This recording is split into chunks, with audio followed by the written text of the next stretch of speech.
Chapter. For twin statues of the Pharaoh Ramses II guard an ancient Egyptian temple. The ancient Egyptian pharaohs. 8.1 Introduction. In the last chapter, you learned how early Egyptians settled in the Nile River Valley. In this chapter, you will visit ancient Egypt and meet four of its leaders, called pharaohs. In 1922, archaeologists discovered the tomb of a pharaoh known as King Tutankhamun or King Tut. Inside a small burial chamber, they found three coffins nested inside each other. The smallest coffin was made of solid gold. It held the king's mummy. A mummy is a body that has been preserved after death to keep it from decaying. On the mummy's head was a magnificent golden mask. Jewelry and good luck charms lay on the mummy and in the wrappings that protected it. Other rooms of the tomb were filled with statues, weapons, furniture, and even a chariot. The treasures in King Tut's tomb provided an amazing glimpse into ancient Egypt. Other pharaohs also left behind fabulous riches and artwork. Many of them built great monuments to celebrate their accomplishments. Like King Tut's tomb, these artifacts have much to teach us about this. Ancient civilization. In this chapter, you will learn about three important periods in ancient Egyptian history. They are called the Old Kingdom, the Middle Kingdom, and the New Kingdom. Then you will meet four of the pharaohs who ruled during these periods. You will learn about their achievements and explore some of the monuments they left behind. The ancient Egyptian pharaohs 73. Pyramid, a huge, triangular-shaped monument of ancient Egypt built around a tomb. Important monument sites in ancient Egypt. 8.2 Ancient Egypt and its rulers. Ancient Egypt enjoyed three long periods of stability and unity under the rule of pharaohs. Historians call these periods the Old Kingdom, the Middle Kingdom, and the New Kingdom. The Old Kingdom lasted from about 2700 to 2200 BCE. During this time, early pharaohs set up a strong central government. They also built great pyramids as tombs for themselves. Some historians call this time the Age of Pyramids. The Middle Kingdom, about 2000 to 1800 BCE, is sometimes called the period of reunification because it followed years of chaos and disunity. During this era, Egyptians made many great achievements in literature, art, and architecture. The New Kingdom, about 1600 to 1100 BCE, is often called Egypt's Golden Age. During this time of peace and stability, Egypt's power reached its height. Pharaohs increased trade and built gigantic monuments. As in Mesopotamia, religion played a central role in Egypt's social and political order. The pharaohs were believed to be gods. They owned all the land and were responsible for the people's well-being. They were kings, generals, and religious leaders all at once. After they died, the pharaohs were thought to enter an afterlife that would never end. Their great tombs were built to last forever. The pharaohs built other monuments to glorify their power and success. The map shows the locations of some of the greatest monuments. Let's find out more about these structures and the pharaohs who built them. 74 Chapter 8. 8.3 Pharaoh Khufu. The pyramid builder. The Pharaoh Khufu ruled from about 2551 to 2528 BCE, during the Old Kingdom period. Today he is best known as the builder of a famous pyramid. Not much is known about what Khufu was like. Some stories describe him as a cruel, harsh ruler. Others say he was powerful but kind. We do know that Khufu helped establish the pharaoh as a central authority. For example, he kept strict control over Egypt's food supply. This involved overseeing the harvest and storing extra grain. He controlled a large network of government officials who carried out his laws. Khufu emphasized his supreme power by declaring himself a god. Khufu and other Old Kingdom pharaohs had magnificent pyramids built as tombs for themselves and their families. Khufu himself was responsible for the building of the Great Pyramid at Giza. It is one of the wonders of the ancient world. The Great Pyramid sat at the center of a huge complex of temples, statues, monuments, and smaller tombs. It was made of more than 2 million stone blocks that fit together perfectly. Inside, tunnels led to several burial chambers. The king's chamber had 6 roofs to hold up the weight of the stones above it.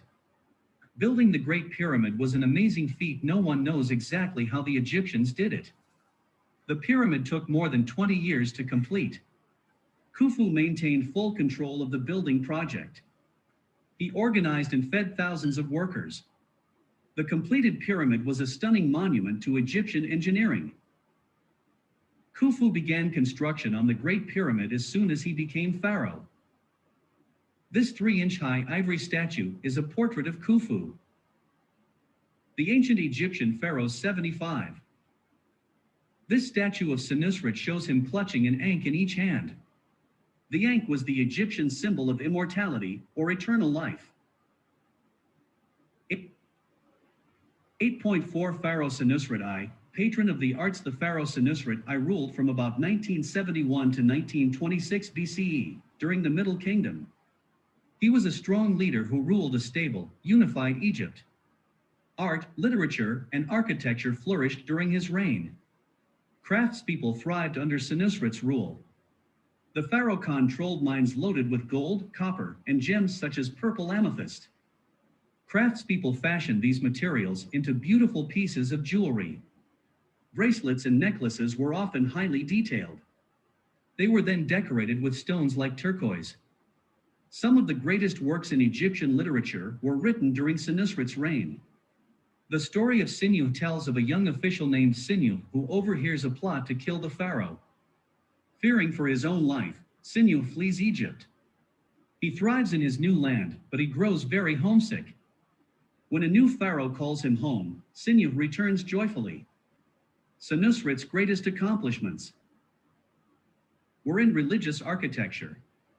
He built and improved many temples, shrines, and religious monuments. Perhaps Senusret's finest architectural achievement was the White Chapel. A chapel is a small temple. It was made of alabaster, a hard white stone. Some historians think the chapel was originally covered in a thin layer of gold. Beautiful artwork decorated the chapel's pillars. Carved scenes showed the pharaoh with various gods. Birds, animals, and Egyptian symbols were also depicted. Senusret wanted his memory to live on through his monuments. But almost none of his buildings survived the passage of time. A later pharaoh took the White Chapel apart and used the pieces in a monument of his own. Archaeologists later discovered the pieces and reconstruct the White Chapel. 76 Chapter 8. 8.5 Pharaoh Hatshepsut, promoter of Egyptian trade. The Pharaoh Hatshepsut ruled from about 1473 to 1458 BCE. Hatshepsut was Egypt's first female pharaoh. Under her rule, Egyptian art and architecture flourished. She was also known for encouraging trade. One of Hatshepsut's greatest accomplishments was simply gaining power. Never before had Egypt been ruled by a woman. At first, she shared power with her male relatives. However, she soon took over as sole ruler. Hatshepsut strengthened her position in several ways. She filled her government with loyal advisors. She demanded the same respect as a male ruler. Sometimes she wore men's clothing. She even wore the fake beard that was worn by male pharaohs. Artists were often instructed to portray her as a man. She also spread stories that her father was a god. As pharaoh, Hatshepsut promoted trade with other countries. Her biggest trade expedition was to the African kingdom of Punt at the southern end of the Red Sea. 5. Ships sailed to Punt bearing gifts and trade goods. In all, over 200 men made the voyage. Hatshepsut left behind a stunning monument to her reign, a great temple at Deir al-Bahri. The main part of the temple was built into a cliff above the Nile River. At the entrance were 2 tall, thin monuments called obelisks. The entrance was also graced by 200 Sphinx statues. The Sphinx is a mythical creature with the body of a lion and the head of a man. Scenes from Hatshepsut's reign decorated the temple walls. Detailed carvings portrayed the great voyage to Punt. The carvings showed the wondrous things that the pharaoh's traders had brought back to Egypt. Hatshepsut actively encouraged trade. During her reign, trade helped spread Egyptian influence along the Nile and in nearby lands in the Middle East, Western Asia. The ancient Egyptian Pharaoh 77. This painting shows Ramses II attacking a Hittite fort. 8.6 Pharaoh Ramses II, military leader and master builder. The Pharaoh Ramses II ruled from about 1290 to 1224 BCE, during the New Kingdom. Called Ramses the Great, he is one of the most famous pharaohs. He reigned for more than 60 years, longer than almost any other pharaoh. He is best known for his military leadership and for building numerous monuments. Ramses did everything in a big way. He had over 100 wives and more than 100 children. He wasn't shy about glorifying himself either. He had hundreds of statues of himself erected all around Egypt. Some of them were over 60 feet high. Ramses was a fearless soldier from a young age. He fought alongside his father in various battles. He was made a captain in the Egyptian army at the age of 10. Ramses tried to defend an Egyptian empire that extended north into Canaan. His most famous military campaigns were against the Hittite Empire in Anatolia, now the country of Turkey. The Hittites constantly threatened Egypt's northern borders. In his most famous battle, Ramses reached a standoff with the Hittites even though he was badly outnumbered. Ramses was also a peacemaker. He and the Hittites signed the world's first peace treaty. This peace lasted until the Hittite Empire collapsed around 1190 BCE. One of Ramses' most impressive projects was the temple complex at Abu Simbel. The main temple was carved into the side of a cliff on a bank of the Nile River. A smaller temple honored his favorite wife, Nefertari. 78 Chapter 8. For giant seated statues of Ramses framed the entrance to the main temple. The figures were sculpted right out of the rock face of the cliff. They are among the finest examples of Egyptian art. The inside of the temple was also remarkable. Visitors passed through 3 large rooms, called halls, to reach the temple's main room. The room's altar contained statues of Ramses and 3 Egyptian gods. The temple was built so that twice a year the sun lined up with the entrance. Beams of sunlight would shine down the halls and light up the statues.